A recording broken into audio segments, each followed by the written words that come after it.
할렐루야. 수요일 아침입니다. 수요일 빌레몬서 아침 묵상을 통해서 다시 만나게 되었습니다. 이 말씀을 통해서 은혜가 있고, 말씀을 통해서 희망을 갖고, 말씀을 통해서 도전하는 신앙이 되기를 간절히 소망합니다. 우리 말씀에 앞서서 빛의 사자들이요, 이 찬양 함께 하시면서 말씀을 듣겠습니다.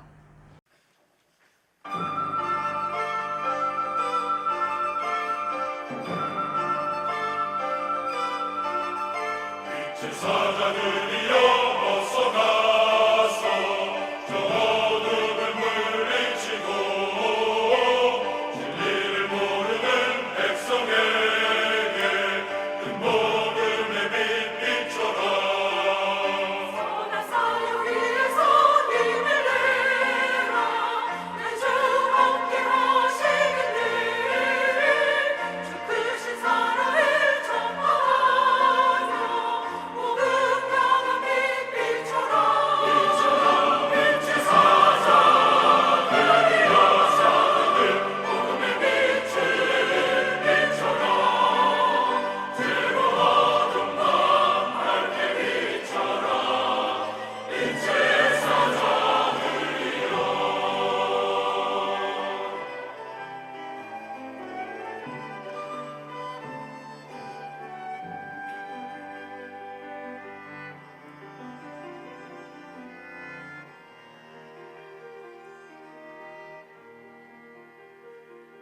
주님 부탁하신 말씀 정하여 이 진리 전파하라.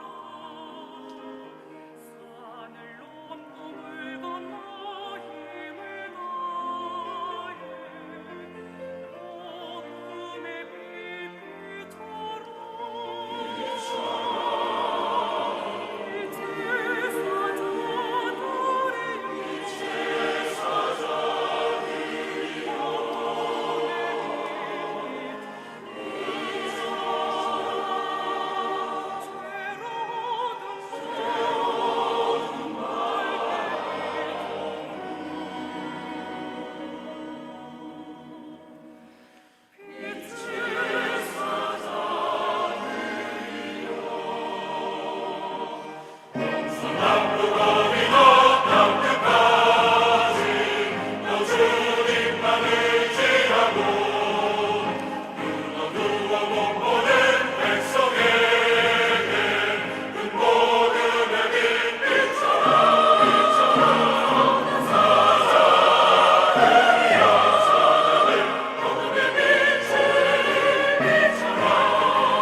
오늘 우리에게 주신 말씀은 빌레몬서 1장 8절로 12절 말씀 되겠습니다. 우리 함께 읽겠습니다.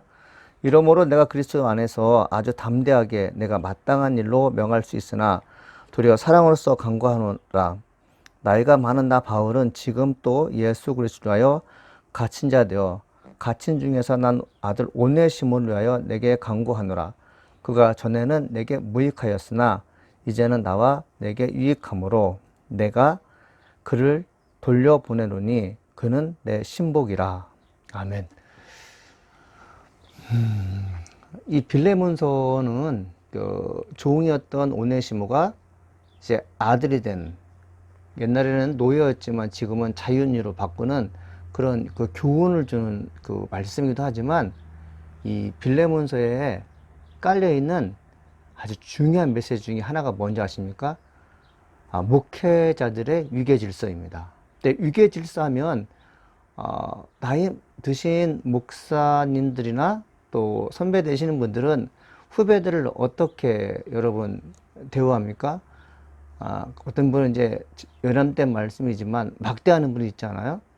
근데 바울과 빌레몬이 대스승과 제자의 관계인데, 이 바울은 빌레몬에 대해서 상당한 예의를 갖추고 편지를 쓰고 있다는 것을 우리는 읽게 됩니다. 느낌으로 알 수 있어요. 왜 그럴까요? 하나님의 일인데도 불구하고 그렇게 하고 있어요. 그 이유는 바울은 이 오네시모라는 사람이 자기의 소유가 아니라는 것을 알아요. 물론 바울도 오네시모도 빌레몬도 하나님의 소유죠. 그런데 바울이 청지기로 이 땅에 보내신 사람이 누구인지 정확히 알고 있습니다. 오네시모를 감당하는 청지기는 누구였습니까? 빌레몬이었던 거죠. 빌레몬에게 있어서 오네시모는 종이었기 때문에 그 권한이 사람을 살리고 죽이는 것이 하나님의 권한에 있는 것이 맞지만 이 땅에서 그 일을 인정하고 감당할 사람들은 빌레몬이라는 것을 알기 때문에 바울은 빌레몬에게 정중하게 편지를 쓰는 것을 우리는 보게 됩니다. 8절에 보니까 이렇게 써 있습니다. 이러므로 내가 그리스도 안에서 아주 담대하게 내게 마땅한 일로 명할 수도 있으나 라고 되어 있어요. 그렇죠. 오네시모가 옛날엔 종이었지만 지금은 예수를 믿는 사람이 되었다. 그 오네시모를 너가 받아주는 것은 마땅한 일이다. 마땅한 일이기 때문에 명령할 수 있어요. 그런데 바울은 명령하지 않고 있는 것을 볼 수가 있습니다. 이 바울이 왜 이렇듯 자기를 낮추면서 편지를 쓰는지 제가 좀 전에 말씀드렸죠.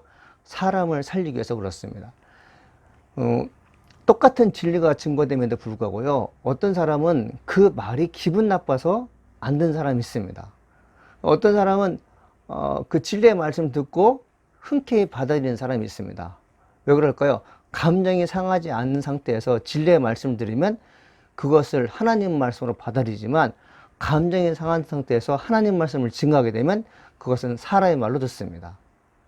꼭 명심할 것이 바로 그것이에요. 마땅히 사람 살리는 게 맞아요. 그런데 마땅히 살릴 사람을 위해서 강압적으로 폭력적으로 그렇게 해야 돼, 마땅히 해야 돼 이렇게 말하면 듣는 자들은 쉽게 설득당하지 않는다는 것을 우리는 알 수 있어야겠습니다. 그러면서 9절에 보게 되니까 뭐라고 써 있냐면은 이렇게 써 있습니다. 도리어 사랑으로서 간구하느라 나이가 많은 나 바울은 지금 또 예수 그리스도에 갇힌 자 되어라고 되어 있어요. 자, 바울이 지혜롭다는 것이 무슨 뜻입니까? 내가 나이가 많았다. 나이가 많은데도 불구하고 지금 감옥에 있다. 누구 때문에? 예수님 때문에 감옥에 있다. 감옥에 있는 내가 빌레몬 너에게 부탁하는 것이 어떤 의미인지 알겠느냐? 내 마지막 소원일 수 있다. 이렇게 말씀하고 있는 걸 볼 수 있습니다. 바울이 이제 사랑으로서 간구한다고 하잖아요. 간구는 부탁하는 거지 않습니까?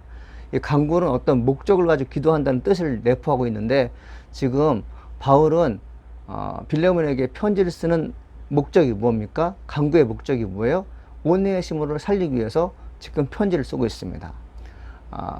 강압적인 그런 뉘앙스의 편지가 아닌 나를 생각해서 한번 살려주지 않겠냐 이렇듯 편지를 쓰고 있는 것을 말씀을 통해서 이게 우리가 읽을 수가 그래서 지금 이제 이 바울은 나이가 많고 예수 그리스도에 갇혔다. 자, 나를 위해서 너가 해줄 것이 무엇이냐 이렇게 부탁하죠. 그러면 어떤 일이 벌어지겠어요? 빌레몬의 마음이 누그러지게 됩니다. 강압적인 태도로 사람을 살리기 위해서 명령하지 않고 부드러우면서 사랑의 말씨로 부탁하는 바울의 간구를 듣고 빌레몬은 그 바울의 부탁을 전 들어준다고 믿습니다. 그래서 10절에 보니까 갇힌 중에서 낳은 아들 오네시모를 위하여 내게 간구하노라 되어 있어요. 바울이 감옥에 갇혀 있지 않습니까? 감옥에 갇힌 중에 낳은 아들이 바로 오네시모라고 했어요. 감옥에 갇혀 있는 상태에서 사람을 구원한다? 스스로도 보호할 수 없고 스스로도 이 자리에서 구원할 수 없는데 바울에게 있어서 가장 큰 기쁨은 뭐냐면 한 영혼이 주님께 돌아오는 것이었습니다. 그는 때를 얻든지 못 얻든지 복음을 증거했어요. 장소를 불문하고 구원받을 사람이 있으면 그는 담대하게 복음을 증거했고 구원받은 사람이 있는 것 때문에 그는 정말 행복한 사람이었어요. 바울이 감옥에서 이 오네시모를 구원시키지 않습니까?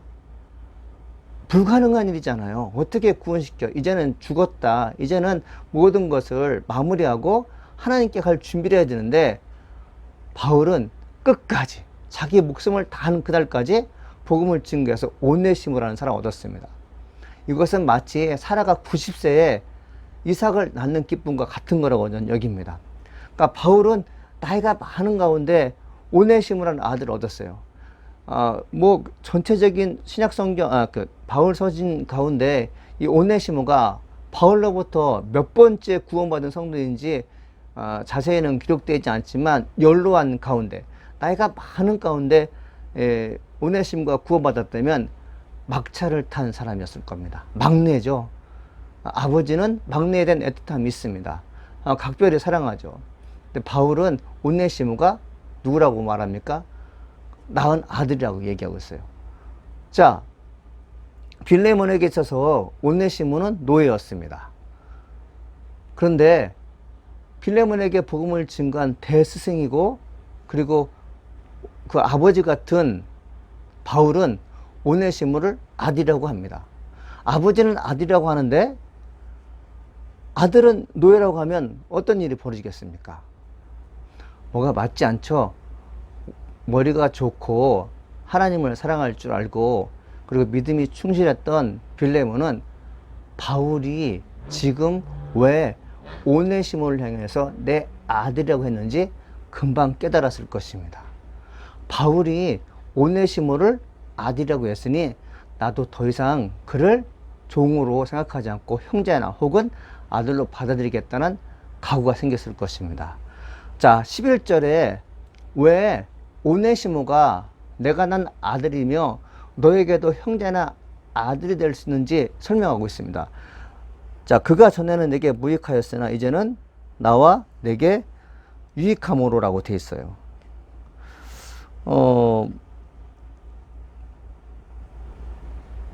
오네시모는 빌레몬에게 있어서 무익한 종이었습니다. 근데 바울을 만난 후 예수를 믿게 된 후 유익한 종이 되었다는 거죠. 여기서 무익하다는 뜻은 손해본다는 뜻을 갖고 있다고 합니다. 이익이 없는 무익을 바라고 종을 삼는 주인은 없습니다. 오네시모는 예수를 알기 전에 무익한 종이었어요. 손해를 끼치는 종이었죠. 이 땅에 사는 어느 주인이 손해를 끼치는 노예를 품을 수가 있겠습니까? 품지 않죠. 지금처럼 평등이니 차별인을 가지고 논쟁이 심한 시대에는 감히 어떻게 차별할 수가 있어요. 그러나 옛날에 노예는 짐승보다 못한 소유물이었기 때문에, 짐승과 같은 취급을 당하는 그런 소유물이었기 때문에 손해를 끼치면 죽이기도 하고 팔리기도 하고 그런 존재가 바로 사람 노예였습니다. 근데 바울이 뭐라고 말해요? 예전에는 무익한 사람이었는데 지금은 유익한 사람이 되었다. 옛날에는 너에게 손해를 끼친 사람이었지만 지금은 너에게 유익을 끼치는 사람이 되었다. 이렇게 얘기하고 있죠. 유익하다의 헬라어로는 체르토스인데 온전하다, 친절하다는 뜻을 갖고 있습니다. 예전에는 너에게 불성실하고 그리고 무슨 말만 퉁퉁거렸는데 지금은 어떤 사람이 됐다는 거예요? 너가 무엇을 명령하든지 그런 친절하게 모든 것을 받아들이고 목숨을 다하여 주인 빌레몬을 위해서 충성할 종이 되었다. 이렇게 얘기하고 있습니다. 추측하건대 오네시모가 지역 사람들부터 칭찬받는 종이 아니었던 것 같습니다. 무익한 종, 손해를 끼치는 종이었다는 그런 말씀을 우리가 들어본 결과 그는 빌레몬의 집에서 뭔가를 훔쳐가지고 도망갔거나 큰 손해를 끼치고 도망갔던 신세로 이제 전락된 것을 우리가 알 수 있죠. 그가 바울을 만남으로 자기의 과거를 회개한 후 새롭게 된 사람이 되었고 바울의 아들이 되었습니다. 그러니까 유익한 사람이 되었죠. 그러니까 우리가 할 일이 바로 그것인 것입니까? 그 사람의 과거가 어떤지에 대해서 우리는 평가하지 않습니까? 너가 과거에 아주 못된 일을 했기 때문에 난 너와 더 이상 상종할 수 없다. 미리 선을 긋고 사람과 얘기하지 않고 심지어 복음을 증거하지 않는 우리의 모습을 보게 되는데, 바울을 통해서 우리가 알게 되는 것은 뭐냐면 전에는 죽을 종이었는데 죄로 인해 죽을 수밖에 없는 그런 사람이었고 사람들로부터 멸시당할 수밖에 없는 그런 사람이었는데, 바울은 그 사람을 하나님의 사람으로 만들어서 사람들에게 친절을 베풀며 사람들에게 유익을 끼치는 그런 종으로서 사명을 감당하도록 만들었다는 것입니다. 자, 바울이 오네시모를 뭐라고 합니까? 12절에 보니까 내가 그를 돌려보내니 그는 나의 신복이라 했습니다. 신복. 신복이 무슨 뜻인가 제가 이렇게 사전에 찾아보니까요. 한자어로 심혈 성복의 준말이라고 합니다. 충성으로 기뻐하며 성심을 다하여 순종한다는 뜻입니다. 좋은 말이죠. 신복이란 말. 충성으로 기뻐한다. 성심을 다하여 순종한다. 그 마음에 꺼리낌이 없는 거예요. 종이면 종으로서 자기 위치를 알고 주인이 말씀하신 것에 대해서는 한치의 불편함도 불만도 없이 고분고분 말을 듣는 사람을 신복이라고 합니다. 빌레몬은 오네시모를 신복으로 만드는데 실패했습니다. 아니, 신복으로 만들게 노력했는지도 모르겠지만 지금의 상황으로는 실패했어요. 그러나 바울은 그를 신복으로 만들었습니다. 바울에게도 신복이었고 또 빌레몬에게도 신복이라는 것을 확신 심어주고 있습니다. 우리 믿는 사람들이 무엇을 해야 되는지 오늘 두 가지가 나와 있죠. 윗사람이지만 아랫사람에게 무엇을 부탁할 때 그것이 마땅한 일이지만 부탁받은 사람이 손해를 감수하고 또 뭔가 마음이 불편할 때는 마땅한 거지만 무례하게 부탁하지 않고 정중하게 사랑으로 간구하는 바울의 태도를 볼 수 있고, 두 번째는 무엇입니까? 사람들에게 무익한 종이었지만 바울은 그를 유익한 종으로 만들었다. 충성되고 착한 종으로 만들었다. 그 사람의 과거에 연연하지 않고 오늘로부터 시작해서 내일에 자유를 줄 수 있는, 내일이 행복한 그 사람을 만들기 위해서 최선을 다하고 있는 바울의 모습을 보게 됩니다. 사랑하는 여러분, 오늘 수요일입니다. 여러분, 한 주의 이제 중간 지점인데 부탁할 때 정중하게 부탁하는 그런 마음의 태도를 한번 가져보시고요.